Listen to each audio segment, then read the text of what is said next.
Si c'est la première fois vous tombez sur cette vidéo, ce n'est pas un hasard, regardez jusqu'à la fin. Le dernier point est très important. Si vous n'êtes pas encore abonné à ma chaîne YouTube Rose des Nuits Conseils, abonnez-vous, surtout aimez la vidéo pour m'encourager. Vous qui vous abonnez, vous êtes bénis. Les obstacles à la communication. C'est un triste constat que, dans tous les pays du monde, de nombreux couples n'arrivent pas à communiquer au niveau 3, certains n'atteignent même plus le niveau 1. Pourquoi cela ? Parce qu'il y a des obstacles à la communication et que beaucoup de couples laissent ces obstacles rompre leur dialogue. Ces obstacles sont A. La peur et la méfiance. La Bible dit que la femme doit respecter son mari, mais non avoir peur de lui. Lisez Colossiens 3, 18 à 19. Malheureusement, il y a beaucoup de maris qui agissent de telle sorte que leurs femmes vivent dans la crainte. La peur a toujours été un obstacle à la communication. Une femme ne peut pas bien communiquer avec son mari si elle a peur de lui. Il en est de même pour l'homme à cause des réactions, de la colère. Un conjoint peut dire de son partenaire par exemple, « Il veut me contrôler, reprocher.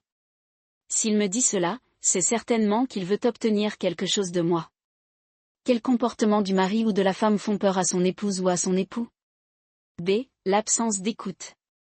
Un autre obstacle fréquent à la communication, c'est de ne pas écouter. Il ne peut pas y avoir de communication si nous n'écoutons pas l'autre. Écoutons vraiment. Il arrive parfois que, pendant que mon conjoint parle, je suis en train de penser à ce que je vais lui répondre. J'attends avec impatience qu'il termine sa phrase et je lui lance toutes mes belles idées. Mais pendant que j'attendais, je ne l'écoutais pas.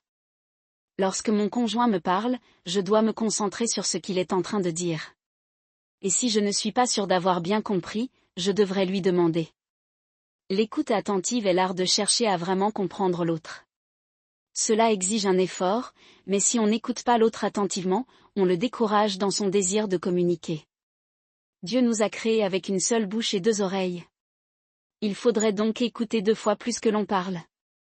Lisez Jacques 1,19, quel avantage se trouve dans une bonne écoute ? C'est un excès d'occupation. Par exemple, un mari dit ceci, « Ma femme et moi sommes tellement engagés dans les activités de l'église que nous n'avons même pas le temps de nous voir. » Alors comment pouvons-nous communiquer ? Les deux doivent se poser les questions suivantes, qu'est-ce qui est le plus important pour nous ? Si nous sommes occupés au point de ne plus avoir le temps de communiquer, n'en faisons-nous pas plus que ce que Dieu nous demande ? D. La honte. Un mari se dit chrétien et va toujours à l'église avec sa femme. Mais chaque fois qu'il a un problème, il se dit, je ne dirai rien à ma femme de mes déceptions de cette journée. Je suis un homme après tout, et ma femme ne doit pas croire que je ne peux pas résoudre ce problème. Il est clair qu'il n'a pas compris le verset qui dit, il n'est pas bon que l'homme soit seul, je lui ferai une aide qui sera son vis-à-vis, Genèse 2,18. Un homme ne doit pas avoir honte de partager ses sentiments avec sa conjointe. Elle ne doit pas le mépriser pour cela. Au contraire, elle doit le respecter. De la même manière, l'épouse doit avoir la liberté de partager ses propres sentiments avec son mari. Même si le voisinage se moque de lui à cause de sa bonne relation avec son épouse, cela ne doit pas bloquer la relation et la communication. Les préjugés. Des paroles comme « mon conjoint fait toujours cela » emprisonnent l'autre dans une boîte dont il lui sera difficile de sortir. Il ne faut pas avoir des préjugés et laisser une chance à l'autre de changer. Les préjugés sont un obstacle à l'écoute car je pense que je sais déjà ce que l'autre va dire avant qu'il ne parle. Ils sont aussi un obstacle à la communication car je pense que ça ne vaut pas la peine de parler avec mon conjoint puisque je crois déjà connaître sa réaction. F. Le manque d'un esprit ouvert et l'autoritarisme. On n'accepte pas une autre opinion, une autre attitude. Ma femme n'a rien à me dire, je suis le chef. Si je crois avoir toujours raison et que l'opinion de l'autre n'a pas d'importance, je ne vais pas être capable de l'écouter. G. Les blessures ou les paroles blessantes. Parmi les plus graves obstacles à la communication, ce sont les blessures mutuelles. Dans le mariage, les conjoints peuvent très facilement se blesser l'un l'autre. Même des petites paroles blessantes peuvent arrêter la communication. Une communication profonde et vraie n'est possible que si je n'ai pas peur d'être blessé et si je peux faire confiance à mon conjoint. Comment éviter les paroles blessantes ? Jacques 1, 19 à 20.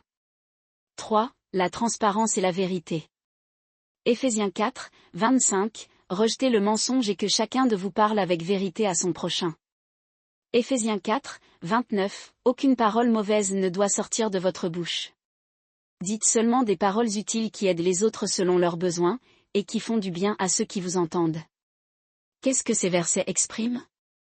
Quelle est la différence entre la transparence et la vérité? La transparence, c'est la clarté, la lumière, l'illumination, l'honnêteté.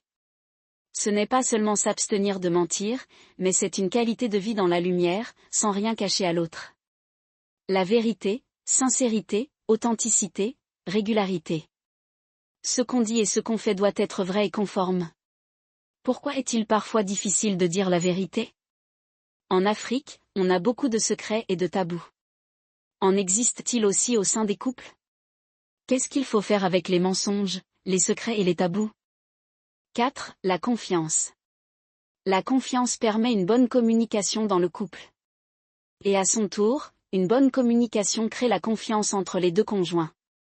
Si un des deux n'a pas confiance en l'autre, comment va-t-il pouvoir dire la vérité ou ce qu'il pense vraiment? Il ne va pas se confier à l'autre. La confiance est une très grande force. Mais pour avoir la confiance l'un envers l'autre, il faut bien se connaître et faire de bonnes expériences. Il faut aussi faire le choix de vivre dans la transparence, de dire la vérité et d'être bienveillant envers l'autre. Quelle est la base de vos pensées? Est-ce que mon conjoint veut le meilleur pour moi? Ou bien, est-ce qu'il cherche le mal pour moi? Cherchez les raisons qui détruisent la confiance au sein du couple. Ne pas dire la vérité, cacher des choses à l'autre, ne pas donner des informations, le non-pardon. Cherchez des raisons qui soutiennent la confiance au sein du couple. Parler ensemble, résoudre les conflits, dire la vérité, ne pas raconter négativement des choses de notre mariage aux autres, donner des informations. La communication. Si vous avez aimé la vidéo, n'oubliez pas de vous abonner et surtout de partager. Que Dieu bénisse tout le monde, surtout ceux qui s'abonnent. C'était Rose de Nuit, la nuit en rose rose.